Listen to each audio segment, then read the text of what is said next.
국민의 나라 정의로운 대한민국, 문재인 정부 향후 5년의 국정운영 구상이 담긴 100대 국정과제가 어제 공개됐죠.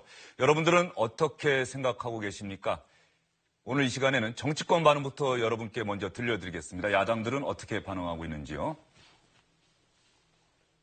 당은 무한 책임을 갖고 100대 과제 완수를 위해 노력해 나갈 것입니다. 100대 과제에 대한 당은 하나의 과제당, 한두 분의 의원이 전담하고 추진하는 과제별 책임 의원제를 도입해 당의 책임성을 높여 나갈 계획입니다. 재원에 대해서는 재원 무대책 발표가 아닌가 이런 걱정을 하게 됩니다. 지금같이 오로지 이렇게 쓰고 보자는 이런 정부의 행태로 봤을 때 이 어떻게 돈을 마련할지에 대해서는 구체적 대안 제시가 전혀 없습니다. 퍼주기 복지에 현 정부가 95조 원의 세출을 절감하고 82조 원의 세입을 확충하겠다고 하고 있지만 정말 이것을 어떻게 조달하고 지출을 할지 민생 무대책 증세로 이어지지 않을까. 100대 국정과제 중 91개 과제가 법을 개정해야 가능한 일입니다. 여소야대 국회에서 야당의 협조 없이 법 통과는 불가능합니다. 때문에 청와대와 여당이 협치를 하지 않으면 법 통과가 어렵고 더 나아가 100대 국정과제 달성이 어려워지는 것입니다. 바른정당은 이런 반응 보였습니다. 정책들이 꼼꼼한 점검을 통해서 효율적이고 국민들에게 부담을 최소화하는 알맹이 정책이 되기를 기대해 본다. 정의당, 문재인 정부가 내세운 국정 목표의 방향성은 갖췄다고 본다. 이렇게 평가하면서도 복지 예산은 과소 추계가 됐고 증세 없는 재정개혁으로는 재원도 온전하게 조달하기 어렵다. 이렇게 지적을 했습니다. 이 부분 자세히 짚어보도록 하겠습니다. 김우석 미래전략개발연구소 부소장, 박창환 장한대 교수, SBS의 윤춘호 선임기자 이렇게 세 분 나오셨습니다. 어서 오십시오. 안녕하십니까. 일단 정치권 반응은 여당을 제외하고는 좀 비판적이다 이렇게 봐야겠네요. 그렇습니다. 야당 입장에서는 저걸 잘한다고 하기는 그렇겠죠. 핵심적으로 짚은 것은 역시 사전에 야당과 이런 방구 상의가 없었다는 그런 부분인데요. 그 부분 관련해서는 새 정부의 밑그림을 내놓는 그런 상황에서 저 단계부터 야당과 상의하기는 현실적으로 어려울 테고요. 정책을 추진하는 과정에서 야당과 협의해 나가는 그런 절차가 앞으로 꼭 필요하겠죠. 예. 자유한국당 178조 원에 해당하는 재원 마련 대책이 잘 보이지 않는다. 국민의당 100대 국정과제 가운데 91개가 국회에서 법을 고쳐야 가능한 것인데 야당 도움 없이 어떻게 하려고 하느냐 이렇게 얘기했어요. 협치를 강조하는 거죠. 사실 국회가 대표적인 기능이 예산 기능과 입법 기능 두 가지 아니겠습니까? 그래서 정부의 입장에서는 국회의 지원을 받는다라는 것은 예산의 지원을 받는 것과 법적인 지원을, 제도적인 지원을 받는 것 두 가지를 얘기할 수가 있는 건데 이 부분에 대해서 그 두 정당이 얘기를 하는 거예요. 지금 정우택 대표 같은 경우에도 재원 무대책이다라고 하는 것들은 결국은 재정 계획을 제대로 새겨서 국회의 도움을 받아라라고 하는 요구인 것 같고 국민의당 같은 경우에도 91개가 입법 사항인데 협치를 하는 것들이 성공한 정부의 그 필수 조건이다라고 하는 것들을 다시 한번 상기를 시켜주는 거예요. 그래서 이걸 보면은 점심 때는 협치를 강조하다가 결국은 오후에 이 발표할 때는 협치 부분이 빠진 채 여당 내에 잔치 분위기 이런 것들을 강조하면서 이런 불만 같은 그런 얘기들이 나오지 않았나라는 생각이 드는데 결국은 과정에서 어떻게 하느냐가 중요한 겁니다. 지금 인수위 같은 경우에 지금은 인수위가 없었다라고 하는 변명을 하기에도 좀 어려운 상황이 됐어요. 이미 그런 과정을 겪었기 때문에 이제는 본격적으로 국정을 어떻게 하느냐 거기에 대해서 증명을 해야 하는 그런 과정이 있는 것 같습니다. 예. 그렇다고 한다면 박 교수님께 이 질문 드려볼게요. 어쨌든 100대 국정과제, 5대 국정목표, 20대 국정전략이 있는데 가장 우선되는 주제를 적폐청산, 반부패 이렇게 잡았단 말이죠. 그 방향성에 대해서는 어떻게 긍정적으로 생각하시는지요? 일단 5년의 어떤 계획표에 대해서 전반적으로 좀 뭐 긍정적인 의견이 많은 것 같습니다.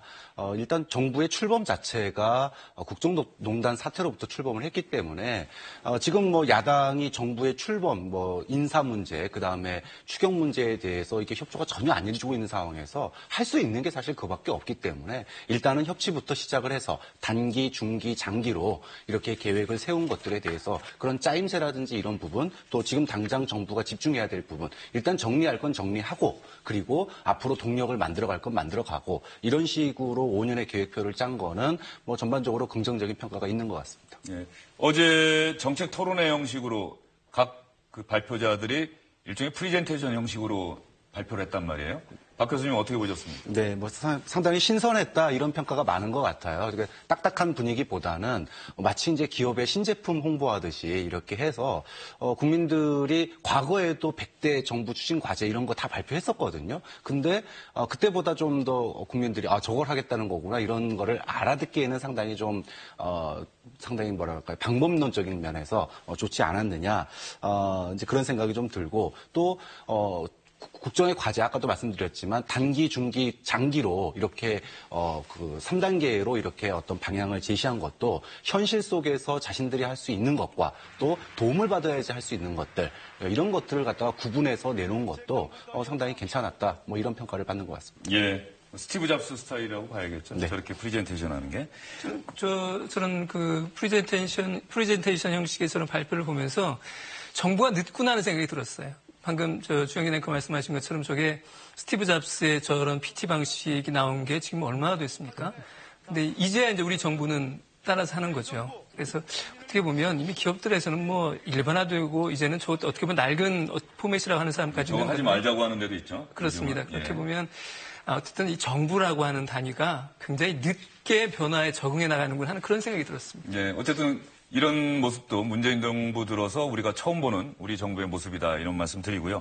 이제 재원 마련 아까 얘기를 했습니다만 재원 마련과 관련해서 국가재정전략회의 지금 청와대에서 열리고 있습니까? 그렇습니다. 1시 45분부터 시작을 했어요. 한 참석자가 220명쯤 되고요. 대통령이 직접 참석하고 국무총리, 그다음에 국정위원장인 김진표 의원 등을 포함해가지고 각 부처 예산 담당관들이 모두 모이는 뭐 그런 자리니까요. 어제 이제 나온 178조죠. 재원을 어떻게 마련할 거냐라고 하는 거에 대해서 오늘 아침 뭐 조간신문을 포함해서 모든 언론들이 다들 거기에 대해서 일종의 퀘스천 마크를 붙이고 있는 거거든요. 그리고 95조를 줄이고 그다음에 82조를 거두면 대충 얼추 맞출 수 있다라고 하는 그런 계산이긴 한데, 이게 사실은 지난 정부에서 나왔던 증세 없는 복지하고 같은 거라고 하는 지적이 있어요. 그리고 그 지적이라고 하는 게 상당히 일리가 있는 지적입니다. 아마 제 생각에는 새 정부가 출범하면서 저희는 이렇게 하겠습니다라고 하는 청사진을 제공하는 것이고, 그런데 이 청사진을 현실화시키는데 돈이 얼마 필요합니다라는 얘기를 하기가 먼저 말하기가 어려워서 일단 이렇게 하는 걸로 해보고 나중에는 이제 증세 문제도 저는 언급하지 않을까 싶어요. 다만 그것까지를 어제 자리에서 말하는 것은 좀 이르다고 생각했을 것 같고요. 어쨌든 그런 구체적인 그 재원 확보 방안을 지금 청와대에서 논의 중입니다. 예. 재원 방안 마련 가장 중요하겠죠. 아까 김우석 부소장도 얘기했습니다만 이제는 과정이 중요하다. 100대 국정과제를 추진해 나가고 실현해 나가는 그 과정 속에서 재원 마련 분명하게 국민들에게 제시를 해야 될 것 같습니다. 그리고 오늘 여야 원내수석 부대표들 간에 정보조직법 개정안 합의하지 않았습니까? 네, 오전에 발표가 있었죠. 예. 미래창조과학부 이름을 바꿨더라고요. 네, 과학기술정보통신부. 모든 게 다 묶여 있는 부 같아요. 근데 어쨌든 미래창조과학부보다는 훨씬 무슨 일을 하는지는 알아듣기 쉬운 것 같고요. 그다음에 말썽만 했던 국민안전처가 폐지가 되고 이게 이제 행정안전부로 통합이 됐습니다. 그리고 해경과 소방청이 외청으로 이제 분리가 된 게 있었고요. 그다음에 중소기업청이 중소창조기업부. 중소창업기업부인데 네. 지금 국회 안행위 의결 과정에서 원래 문재인 정부가 밝혔던 대로 중소벤처기업부로 이름을 또 바꿨다고 합니다. 아, 그렇습니다. 중소벤처기업부로 이름을 바꿨다고 하는데 예. 정부가 바뀔 때마다 일부 정부 부처의 이름이 바뀌는 거 말이죠. 네. 사실 뭐 미국의 예가 꼭 맞는 건 아닌데 거기는 꾸준하게 계속 그 이름이 가는데 왜 우리는 계속 이름을 이렇게 바꾸죠? 그게 이름에서 뭔가 가치를 찾으려고 해서 그러는 것 같은데 그러다 보니까 조직이 또 무슨 얘기인지 모르게 자꾸 섞이고 떨어지고 이렇게 하면서 굉장히 혼란스러운 공직사회가 굉장히 혼란스러운 과정을 겪어왔어요. 그런데 이번에도 그나마 다행이었던 것들이 기존에 있던 조직을 크게 손을 안 댔다라는 거죠. 몇 가지 이름을 많이 바꾼 건 아니에요. 맞습니다. 예. 그래서 몇 가지 문제됐던 것들을 해경이나 안전처 이런 부분들에 대해서는 손을 보는 것도 있고 이름도 좀 알기 쉽게 바꾸자라고 하는 취지에서 한 것 같은데 이런 면에서는 앞으로 우리가 굉장하게 지속적인 행정을 위해서 뭔가 그런 것들이 과거의 것들을 다 지워버리기보다는 창조경제센터 이런 부분들에 대해서도 말들이 많지 않습니까? 그런 것들 긍정적인 부분은 계속 살려나가고 요즘 촛불혁명 얘기를 많이 하는데 어찌됐든 정권은 이어가는 거거든요. 대한민국에 있어서 공화국이라고 하는 건 이어가는 거기 때문에 이름을 바꾼다고 해가지고 전부 기능이 바뀌는 것도 아니고 결국 중점을 어떻게 두느냐. 그거는 행태적으로 좀 해결을 하는 부분이 있을 텐데 어찌됐든 그거는 청와대에서 조정 기능을 갖는 것이 우선이겠죠. 그래서 청와대에서 어떻게 운영하느냐를 보여주면은 이름을 꼭 바꾸거나 조직을 개편하지 않아도 된다. 이런 생각이 듭니다. 예. 박 교수님 생각은 어떻습니까? 중소창업기업부가 중소벤처기업부로 바뀐 거는 이게 이제 바른정당에서 외래어가 좀 부서 이름에 들어가는 게 맞지 않느냐. 그래서 원래 정부에서 내놨던 벤처를 창업으로 넣었는데 이러다 보니까 마치 이게 창업을 지원해주는 부서처럼 돼버렸어요. 그러다 보니 사실 이름이 뭐 중요하냐 그랬지만 이름을 통해 가지고 그 부서가 어떤 일을 하는지 명확하게 알 필요가 있다. 그게 지난 정부에서 사실 미래창조과학부가 뭐 하는 데인지 몰랐던 이런 것과도 관련이 있거든요. 그런 의미에서 협의 과정에서 이래가지고는 도저히 국민들이 못 알아본다. 그래서 좀 다소 외래어를 쓰더라도 중소벤처기업부 원래 원안대로 다시 돌아간 겁니다. 벤처를 빼도 충분히 그 뜻이 전달되지 않을까요? 중소기업부에도? 경제를 활성화시키는데 이제 그 벤처기업을 이제 앞으로 활성화시키겠다 이런 전략 정부의 목표를 갖다가 저희가 담은 거죠. 일종의 트렌드라고 볼 수가 있겠죠. 예, 알겠습니다. 어쨌든 간에 그래도 문재인 정부는 기존 정부의 틀을 많이 바꾸지는 않았습니다. 일부 부처의 이름 바꿨고요. 국민안전처 폐지했습니다. 자, 어제 청와대에서 2개의 의미 있는 행사가 있었죠. 100대 국정과제 발표회가 있었고 그 직전에 문재인 대통령과 여야 4당 대표들이 점심 식사 같이 하면서 국정 현안, 전국 현안에 대해서 이야기를 나눴습니다. 상당히 분위기는 좋았다. 어제 저희가 이 시간에도 전해드렸는데요. 어제 만남에 대한 정당들의 평가, 특히 야당들은 어제 문재인 대통령과의 만남 어떻게 평가하는지 상당히 궁금합니다. 물론 자유한국당 홍준표 대표는 가지를 않았었죠. 오늘 대통령께서 상당히 진지하고 솔직한 자세로 비교적 소상하니 말씀을 해줬다 이렇게 평가를 합니다. 협치와 관련해서는 새로운 세상을 만드는 협치라는 목표를 세우고 나가자. 선거 전에 있었던 일은 모두 잊어버리자. 큰 강을 건넜으니 뗏목은 이제 잊어버리고 새로운 일을 하는 방향으로 협치를 하자. 손뼉도 마주쳐야 소리가 나지 않느냐 이런 취지로 말씀을 하셨습니다. 모여서 서로의 입장을 얘기하고 또 대통령은 그것을 수용하시는 자세로 경청하시고 대통령도 대통령의 입장을 잘 설명하시고 그런 분위기였던 것 같습니다. 저는 영수회담이 이렇게 진행되는 것이 좋다고 보고요. 과거의 일에 대해서 따지러 가야 되는데 따지기려면 얼굴 서로 붉힐 테니까 안 가겠다. 이런 거야말로 낡은 정치라고 생각합니다. 이정미 대표가 전달한 여러 문제의식에 대해 문재인 대통령은 사회적 합의와 국회와의 협력 등을 통해 풀어나갈 것이라고 약속했다. 다만 사드 문제에 대해서는 현재 정부안이 최선이라고 밝힌 것은 아쉬운 부분이다. 정의당은 이와 같은 자리가 꾸준히 마련되어 국회와 정부가 수시로 소통하며 함께 국정을 이끌어 나갈 수 있도록 하는 마중물이 되기를 기대한다. 각 야당 대표나 대변인이 주목한 부분이 좀 다른 것 같은 게 국민의당 박주선 비상대책위원장은 큰 강을 건넜으니 뗏목은 이제 잊어버리자. 이 부분은 요즘 또 진행되고 있는 사건 염두에 두고 한 얘기 아닙니까? 어떻습니까? 글쎄 그렇게 바로 생각이 되죠. 그다음에 굳이 대통령이 저 워딩을 쓴 이유는 뭘까? 그다음에 박주선 대표가 그 워딩을 또 기자들 물론 이제 그 당에 보고하는 형태지만은 이야기를 한 부분이 어떤 의미가 있는 걸까? 이게 지금 진행되고 있는 제보 조작 수사 관련해서 어떻게 영향을 주지는 않을까 하는 그런 생각이 들어요. 그런데 저는 대통령이 분명히 저는 어떤 의도를 가지고 한 말이라고 생각합니다.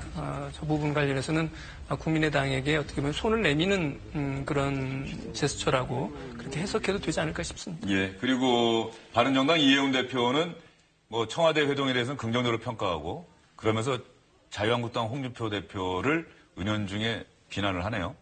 그러니까요. 이해운 이해운 대표의 그 얘기 중에서 영수회담이라는 얘기를 계속 쓰는 게 좀 특이하죠. 뭐 보통은 지금은 영수회담 얘기를 잘 안 쓰는데. 네, 영수회담이라는 표현 주영진의 뉴스 브리핑에서도 쓰지 않기로 했습니다. 네, 우리가 여야 대표 초청 회동 뭐 이렇게 얘기했었죠. 네. 그리고 뭐 이 값진 시간을 또 홍준표 대표 디스하는데 또 할애한 것도 역시 보수 진영의 지금 적자 논쟁이 그 경쟁이 얼마나 치열한가를 보여주는 것 같은데 홍준표 대표가 뭐 이렇게 안 가면서 좀 주의를 끈 측면은 있어요. 그래서 원샷을 받았죠. 물론 여러 가지 뒤에 얘기들이 있었지만 어찌됐든 그런 것들을 의식해서 그런지 이해운 대표가 그 자리에서 자유한국당의 홍준표 대표를 뭐 일정 정도 한번 언급하고 갔다라고 하는 데는 나름대로 뭐 그 내부의 사정들이 있었다고 보여집니다. 예, 지금 영상에 홍준표 대표가 청와대 초청은 거부하고 충북 청주의 수해 복구 지원 현장에 간 모습인데 뭐 어제도 저 복장 얘기는 했습니다만은 정말 뭐 붉은색을 좋아한다. 이건 또 어김없이 드러났고 말이죠. 박 교수님 어떻게 보셨어요? 어제 홍준표 대표의 일정에 대해서. 참 지금 야당의 일야당 아닙니까? 제1야당이죠. 제1야당인데 지금 이제 새로운 정부 출범 이후에 복잡한 뭐 4강 외교 또 국제 외교가 있었고 앞으로 이제 어떻게 그 5년을 풀어 나가느냐의 어떤 그 시발점이 되는 그런 이제 여야 대표 청와대 초청 회담이었는데 그 자리를 굳이 뭐 내가 뭐 본부 중대가 1, 2, 3중대 데리고 사진 찍는데 갈 필요 있느냐 그러면서 난 차라리 수해 현장 가겠다 가신 거잖아요. 가서 그거라도 잘했으면 좋을 텐데 사실 수해 현장에서도 사진 찍기 그러니까 청와대 사진 찍기 싫다고 가셔가지고 수해 복구 현장 가서 사진만 찍고 오셨거든요. 그래서 그런 점이 좀 뭐랄까 뭐 이해운 대표 말처럼 뭐 속이 좀 좁다 좀 뭐 이렇게 얘기할 수도 있을 것 같고 또 한편에서는 도대체 왜 저럴까? 그러니까 지금 이제 자유한국당의 스탠스가 국회 내에서도 마찬가지고 밖에서도 마찬가지고 뭔가 지금 이제 붕괴된 보수를 다시 이제 좀 뭐랄까 힘을 다시 재결집하는데 온 공을 더 들이고 있는 거 아닌가? 자기 문제 해결에 너무 드리는 건 좋은데 그건 당연히 해야 될 일이지만 국민과 국정 전반을 같이 하면서 그 일을 해야 되는데 좀 그런 점에 있어서는 좀 아쉽다 이런 생각이 듭니다. 예.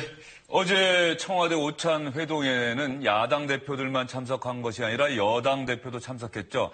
여당이 민주당의 대표는 추미애 대표입니다. 추미애 대표 얼마 전에 자신이 국민의당 제보조작 사건과 관련해서 머리 자르기 발언했다가 대통령 비서실장 임종석 비서실장이 대신해서 박주선 국민의당 비상대책위원장을 찾아가서 유감을 표명했던 걸 여러분 기억하시죠?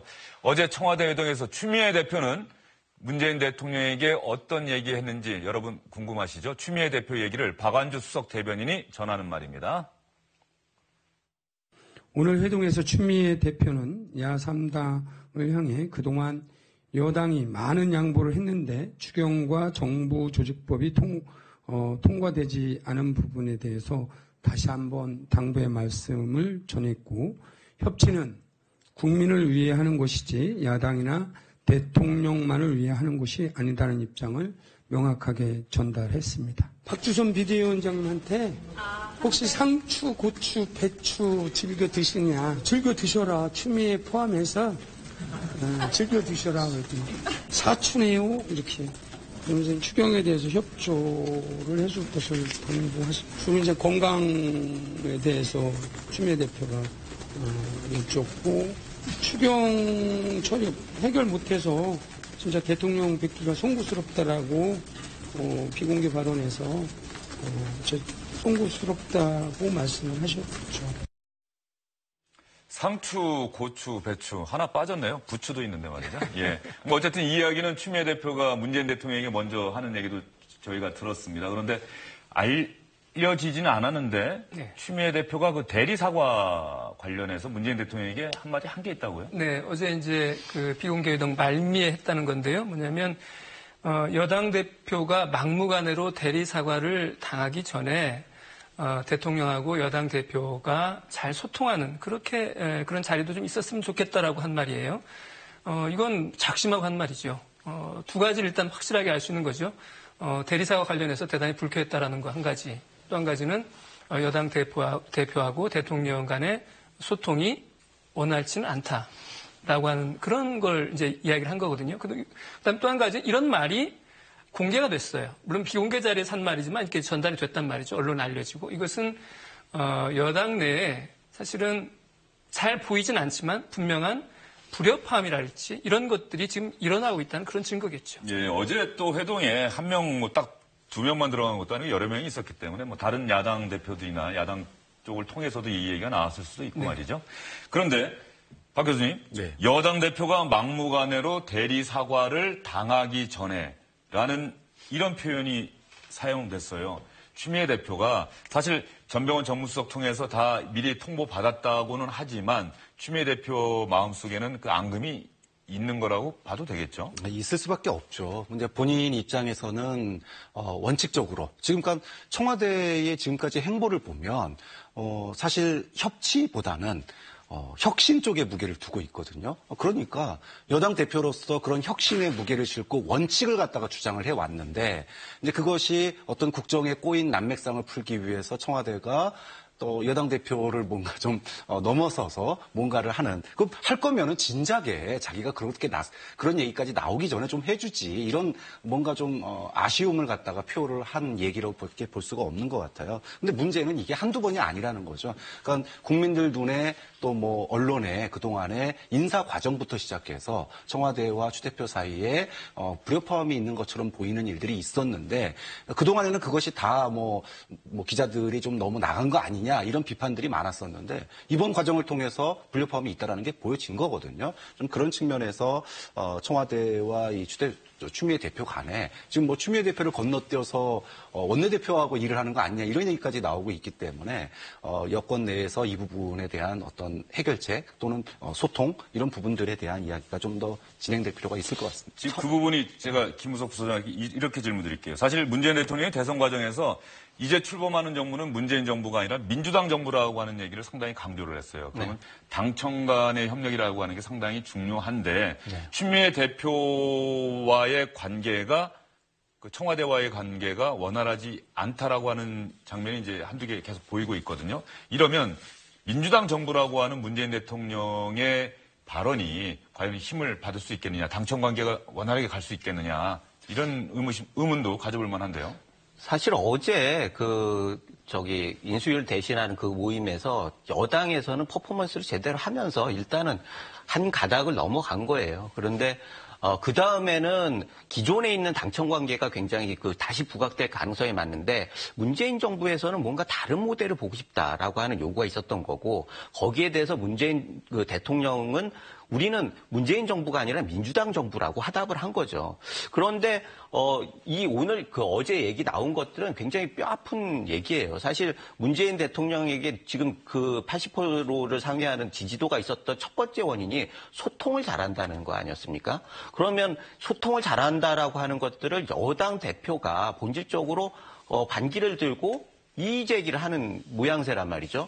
그래서 이거는 어떻게 보면은 당청 관계의 문제이기도 하지만 본질적으로 현 정부가 가지고 있는 가장 큰 장점을 여당에서 부인하는 그런 모습을 보이는 것이다 이런 생각이 들고 이거를 극복하기 위해서 어떤 노력이 필요한가라고 하는 부분들에 대해서 굉장히 심각하게 생각을 해야 한다라는 생각을 합니다. 사실 국회와 청와대가 원만하게 하고 그걸 통해서 성공한 정부를 하기 위해서는 당청 관계가 정말 중요한 거거든요. 당청 관계에서 당이 어떻게 하느냐에 따라서 성공한 정부가 될 수도 있고 실패한 정부가 될 수도 있어요. 전 정권에서 보지 않았습니까? 그렇다고 하면 당에 어느 정도의 재량권을 주고 거기에 대해서 책임을 지도록 하고 거기에 대해서 평가를 받도록 하면서 결국은 당을 띄워주는 것들이 성공한 정부를 향한 아주 중요한 일인데 아직은 그런 모습을 보여주지 못하고 있는 것 같습니다. 그와 관련해서 하나 짧게 덧붙이면요. 그 앞부분에 지금 국정과제 100대 과제, 국정 100대 과제 발표하지 않았습니까? 그거에 대한 추미애 대표의 반응에 보면 이런 말이 있어요. 책임의원제라는 걸 두겠다. 그 과제별로 의원을 전담을 시켜서 책임의원제를, 그러니까 당이 책임지고 하겠다는 그런 뜻이죠. 그런데 그 말이 국민들이나 유권자들한테 귀에 들어올까요? 저는 잘 안 들어올 거라고 봅니다. 역시 지금은 주도권을 청와대가 주고 있기 때문에 당에서 뭘 하는 것들이 힘있게 다가오질 않는 그런 상황이에요. 그런 어떤 답답함, 아쉬움을 어제 추미애 대표가 그렇게 이야기를 한 거죠. 그런데 당청 관계라고 하는 부분이 중요한 게 기본적으로 정책이라고 하는 부분이 각 정부 부처가 있습니다만 통상적으로 정권을 잡게 되면 그 새로운 정부의 정책의 방향을 제시하고 구체적 대안을 제시하는 것이 바로 여당의 정책위원회란 말이죠. 그래서 여당의 정책위원회가 상당히 강한 힘을 갖게 되고 그러긴 한데 그런 측면에서 당청 관계가 대단히 중요한 거거든요. 네. 사실 이제 인사 문제부터 시작해서 정책에 대한 문제, 또 이걸 국회에서 표로서 이거를 이제 이겨내는 문제, 여기 모든 게 관통하는 게 이제 여당 아니겠습니까? 이제 그런 맥락에서 민주당 정부라고 했을 때 추 대표가 가지고 있는 생각이 있었을 텐데 이 추 대표의 기대치가 사실 인사 부분이라든지 여러 부분들에서 뭔가 좀 미흡하다라고 느끼는 게 있는 것 같아요. 또 청와대에서는 청와대대로 불만을 가지고 있는 부분이 있는 것 같고요. 그것도 있죠. 민주당 소속의 당직자들이 청와대 파견 나갔다가 다시 돌아오는 것을 놓고 또 추미애 대표 당과 청와대 사이에서 뭔가 약간 불협화음도 있었고 네, 말이죠. 비서실장 임명 때도 그랬고요. 이제 그런 것들이 지금 이제 이게 문제는 감정이나 또 여러 가지는 있을 수 있습니다. 당정 일체도 해봤었고 당정 분리도 해봤잖아요. 과거 참여정부 때는 분리를 했었고 그다음에 이명박 정부 때는 당정 일체도 해봤고, 근데 이 분리나 일체나 여당이 일 제대로 못하면 망하는 건 똑같았는데, 이제 문제는 그게 아니라 일을 할 때 이제 협조 문제죠. 말씀하신 것처럼 여권에서의 그런 그 정책들이 지금 이번에 사실 여당 의원들의 상당수가 징집돼가지고 100대 국정과제 만든 거 아니겠습니까? 국정기획자문위원회에 다 그렇죠. 들어가 있었죠. 그분들이 다시 이제 또 당에 돌아와가지고 만드셨는데 기여를 하셨기 때문에 그거를 실천하는데 실현화시키는데 또 이제 핵심적인 역할을 해야 되는데 추미애 대표가 거기서 과연 어떤 역할을 하느냐 이제 그런 점에서 이게 이제 지금 마치 이제 자유한국당도 당대표 따로 원내대표 따로 가고 있는데 여당도 당대표와 원내대표 청와대가 조금 뭔가 이렇게 삼각공조라기보단 어떨 때는 이쪽으로 이각공조가 되는 이런 모양새가 나온다면 앞으로 정책이 이제 특히 야권의 공세가 어떤 이제 심화가 됐을 때 이제 그럴 때 그 파고를 어떻게 넘어설지 그 부분이 이제 걱정이 되는 겁니다. 네, 문재인 정부의 성공 여부를 판단하는 하나의 중요한 기준이 또 당청 관계가 되지 않을까 그런 측면에서 당청 관계에 대해서 자세히 말씀드렸고요. 이번에는 자유한국당 이야기로 넘어가 보도록 하겠습니다. 먼저 홍준표 대표 어제 회동에는 불참했는데 수해 복구 지원 활동 벌였는데 오늘 SNS에 확산되고 있는 사진 한 장이 참 인상적이더라고요. 네, 곧 화면에 나오지 않을까요? 그 수해 현장에 가서 이제 장화를 신는 그런 모습이죠. 지금 저 사진인가요? 예, 저 사진인데 지금 누군가가 옆에 있던 사람이 이제 장화를 좀 신겨주는 거죠. 저걸 보고 글쎄요, 저 사진을 보고 어떤 생각이 들지 모르겠습니다. 그런데 어제 이제 홍준표 대표가 청와대 가지 않고 수해 현장에 간 것을 두고 SNS에는 이런 말 하고 있더라고요. 홍 대표 삽질하고 있네. 이렇게 하는 제목을 제가 본 적이 있어요. 네, 어제 정말 삽질하러 간 거 아니겠습니까? 네, 본인도 수해 그렇게 복구 지원이. 예. 그런데 저 장화 신겨주는 저 사진 한 장이 홍준표 대표가 나름의 진정성을 가지고 갔을 거예요. 그런데 저 사진 한 장으로 그 진정성이 의심받는 그런 상황이 됐다고 봅니다. 예, 저 사진은 요즘 문재인 대통령이 지금 정권 초반이긴 합니다만은 80%에 가까운 지지도를 기록하는 이유가 낮은 자세, 국민의 눈높이에 맞추려고 하는 그런 모습이었는데 홍준표 대표의 저 사진은 어떻습니까, 김우석 부소장? 조금은 다르게 보이거든요. 보통 그 장화를 신으려고 하면 어디서 앉아서 해야 하는데 상황 자체는 뭐 그렇게 앉을 때가 마땅치 않다. 그런 측면에서는 이해되는 부분이 있어요. 사실 좀 억울한 부분도 있을 것 같은데 저런 부분들은 확실히 익숙하지 않아서 그런 것 같은 느낌이 드세요. 사실 평소에도 저런 것들이 익숙했다라고 하면은 저런 장면이 연출되는 데 대해서 일정 정도 내부적으로 통제가 됐을 테고 본인도 거기에 대해서 뭐 일정 정도 반응을 했을 테고 그런 부분들에 모여서 아쉬움은 있어요. 그런데 저 부분에 대해서는 홍준표 대표는 그거거든요. 청와대에서 한담을 하는 것보다는 현장에서 거기서 들러리 서는 것보다는 현장에서 단독샷을 받겠다라고 하는 전략적인 목표가 있었던 거예요. 그 부분에 대해서는 성공을 했죠. 그런데 언론이나 여론들이 그렇게 곱게 보지 않을 거다라고 하는 것들은 생각할 수가 있었던 거죠. 그래서 더 조심했어야 하는 거고. 그런데 뭔가 그 약점을 찾기 위해서 계속 노력하는 사람들한테 저런 모습을 연출했다는 건 어떻게 보면 굉장히 서투른 행보였다라고 하는 것들을 피할 수는 없을 것 같은데 본질은 정치인이 재해 현장 같은 데 가지고 봉사하는 그 자체에 대해서 욕할 수가 없는 거죠. 그리고, 저런 상황적인 것들, 그런 부분들에 대해서 이해되는 측면은 있지만, 본질적으로는 청와대의 그 중요한 행사가 참여를 하지 않고, 현장에 가 있었다라고 하는 부분인데, 그 부분에 대해서는 본인이 설명하는 것들이 있지만, 그 부분이, 이게 명분이 국가적인 문제잖아요. 그런 부분들에 대해서 과연 회피할 수 있는 명분이었느냐, 그게 설득력이 있느냐, 이런 부분들에 대해서 문제 제기를 안 할 수가 없는 거죠. 결과적으로는 진정성을 의심받을 수밖에 없는 사진인 거죠, 저게. 네, 홍 대표 말처럼 대통령과 사진 찍어 들러리 해주러 가는 대신에 자기는 수해복구 현장 가겠다. 저는 괜찮다고 생각합니다. 근데 갔으면 정말로 진정을 이게 해야 돼요. 원래 계획이 10시부터 6시까지로 돼 있었는데 점심시간 다 돼서 와가지고 그것도 장화라고 하는 거는 진흙탕에 들어가는 겁니다. 근데 그거를 깨끗한 박스 깔아놓고 장화를 신는다는 것도 상상 외고요. 그거를 또 자기 신발을 누가 신겨주고 누가 부축해주고 이건 정말 상상도 못할 일이거든요. 점심시간 끝나고 나서 또 한 30분 하다가 성금 전달하고 그냥 또 가버렸어요. 나중에는 결국은 당원들이 다 6시까지 했다라고 얘기를 했지만, 이게 정말 여론의 주목을 받기 위한 어떤 단독샷을 받기 위한 그런 소위 이벤트성, 자신이 비난했던 그런 이벤트성을 본인이 스스로 수해복구 현장에서 한 거기 때문에, 결국 진정성이 없는 수해복구 방문이었다. 이런 이제 비난을 갖다가 자초한 면이 있다고 봅니다. 예, 지금 화면에는 홍준표 대표가 삽질하는 모습이 나왔었습니다. 자, 다음 소식은요. 홍준표 대표와 관련된 소식입니다. 홍준표 대표가 이 수해복구 지원 현장 가기 전에 요즘 계속해서 하고 있는 게 있습니다. 각 선수별 의원들과의 간담회를 하고 있는데 어제는 재선 의원들과 간담회를 했습니다. 이 간담회 자리에서는 홍준표 대표가 추구하는 자유한국당 보수의 혁신 방향 이런 방안들을 놓고 건전한 토론이 오갔어야 하는데 참석자들 사이에 욕설과 고성이 오갔다라고 하네요. 그래서 왜 욕설과 고성이 오갔는지 그 이유가 궁금합니다. 예, 어제 이제 모두 발언이 끝난 뒤에 이제 회의가 비공개로 들어갔어요. 비공개로 들어가니까 거기서 이제 장제원 의원이 탈당한 의원들을 다시 받아들인 이런 과정에서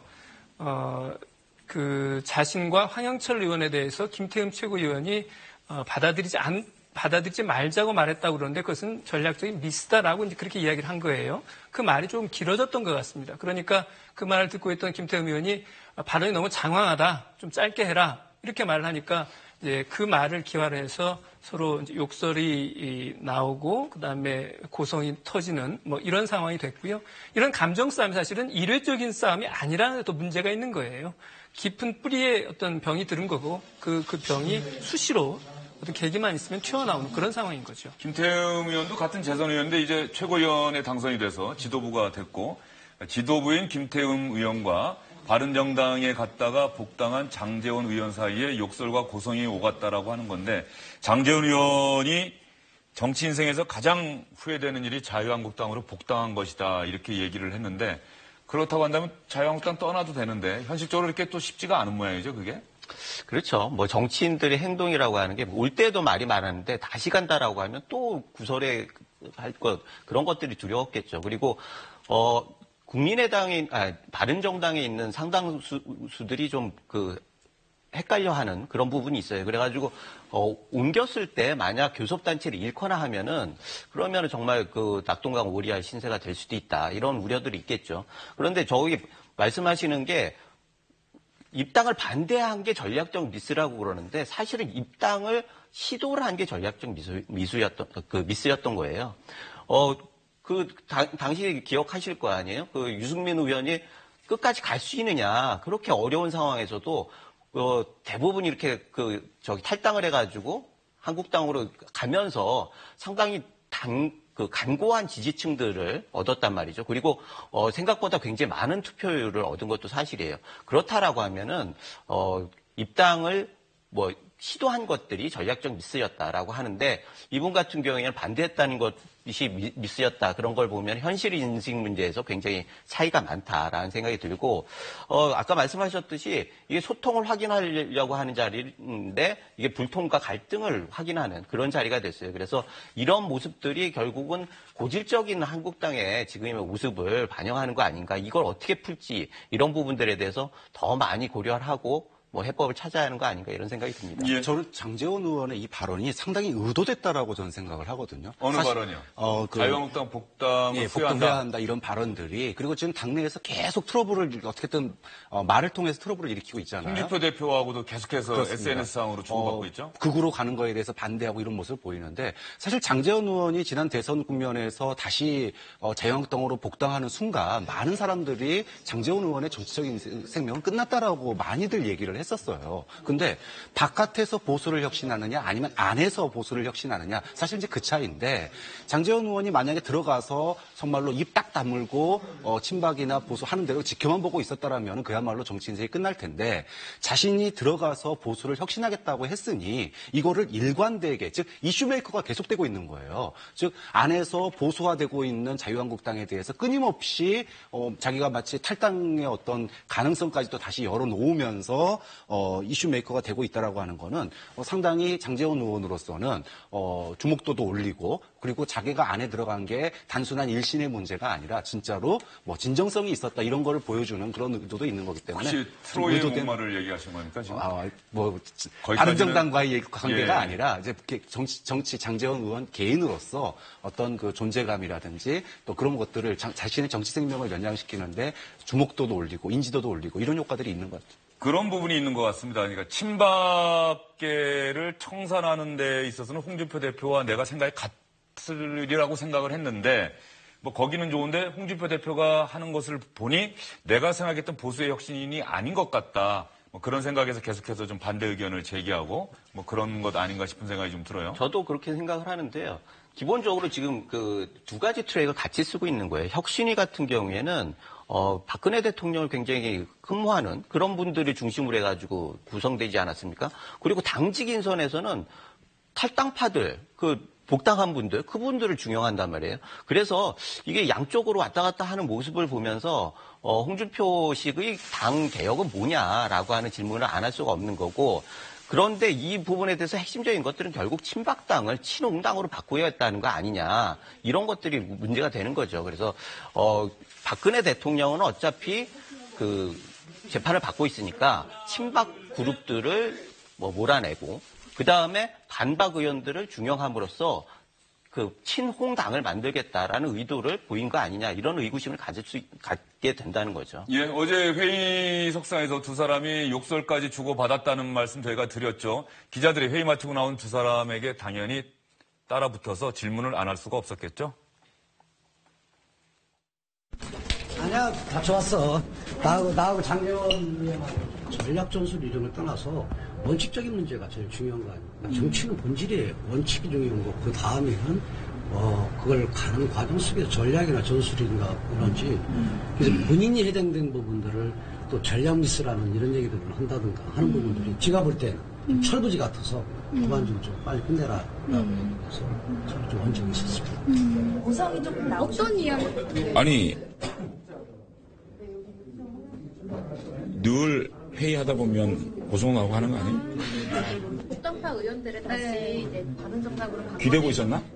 네, 저희 다 들었어요. 기대고 있었나? 지금 우리 당이 처한 상황이 한 단어로 한 마디로 할 수 있는 부분이 아니잖아요. 시간 좀 있으면 깊이 있는 나는 인터뷰를 하고 싶다.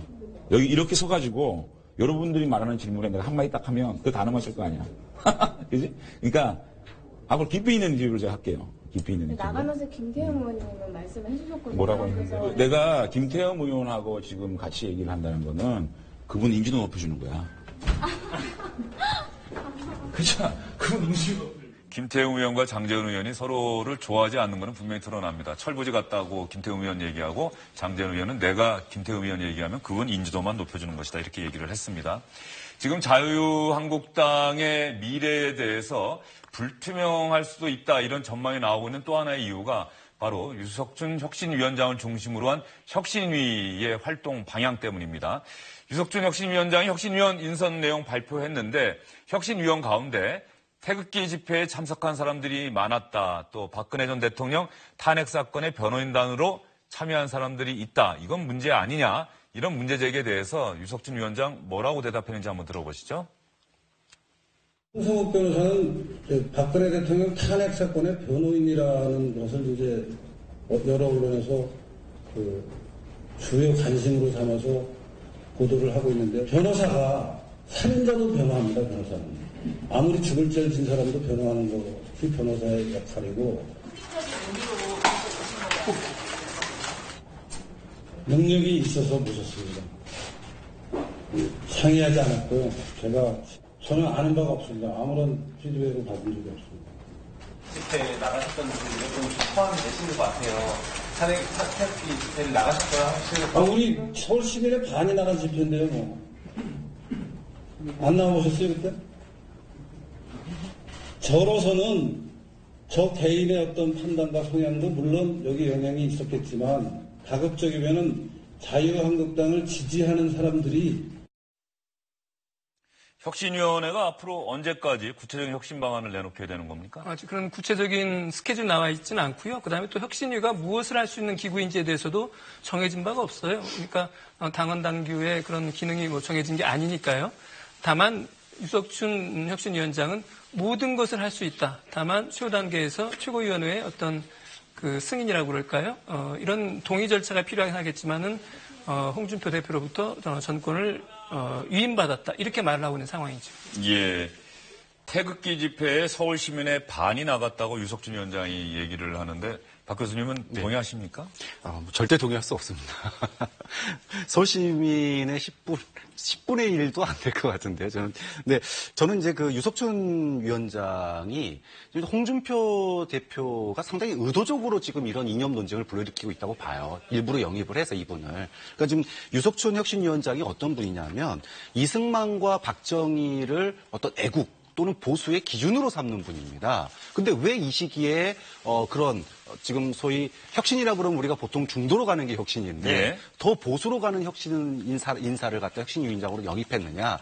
저는 이제 아까도 이제 그 김우석 부소장님 말씀하셨지만 지금 자유한국당의 지방선거까지의 핵심은 친박인 인사들을 친홍으로 바꾸는 겁니다. 근데 이걸 적나라하게 보여주면 친박이 친홍으로 바뀐다? 그럼 사람이 바뀌는 거니까 갈등만 부각되거든요. 이런 갈등을 소위 보수라고 하는 페인트칠로 그러니까 유석준이라고 하는 그런 이념 논쟁을 불러일으킨 사람을 데려와서 우리는 뭐 친박이냐 친홍이냐를 떠나서 다 보수다. 이런 것으로 페인트칠을 보수 페인트칠을 하는 사이에 실제적으로는 홍준표 대표가 실이익을 챙기는 이런 쪽으로 지금 가는데 유석준 위원장이 그 어떤 이념적인 페인트칠의 역할을 해주고 있다는 거죠. 이제 그런 측면에서 홍준표 대표가 유석준 위원장을 데려온 데는 그러니까 당내의 인사 갈등, 인선 갈등을 갖다가 이념으로 뛰어넘기 위한 그런 전략이 이 안에 깔려 있다라고 보는 겁니다. 김우석 부소장 보탤 말씀 있습니까? 이게 그 보통 보수 시민단체들이 가지고 있는 일단 방향성을 대변하고 있어요. 유 위원장은. 그래서 태극기 집회를 대표로 하는 순박 박근혜 대통령 자체에 대해서는 뭐 동정론이 있는 거죠. 그래서 정통성을 이어가는 거고 친박 해가지고 친박 그룹들 의원들에 대해서는 굉장히 불편한 심기를 하는 거죠. 그래서 이게 박근혜를 이용한 사람들이다라고 하는 프레임을 해가지고 주류를 바꿔놓겠다라는 의도가 있는 거고 반박 그룹들에 대해서 보수 진영에서 응징을 해야 한다. 이렇게 해서 바른정당과의 정통성 경쟁에서 우위를 서겠다. 이 세 가지 면에서 이걸 활용하는 게 지금 홍준표 대표의 방향성이다. 이렇게 보여집니다. 예, 앞으로 혁신위원회가 구체적인 혁신 방안, 특히 인적 청산과 관련한 방안을 내놓게 되면 자유한국당 내부도 상당히 시끄러울 수 있다. 이런 얘기도 나오고 있는 것 같습니다. 정치권 소식은 여기까지입니다. 세 분 오늘 수고 많으셨습니다.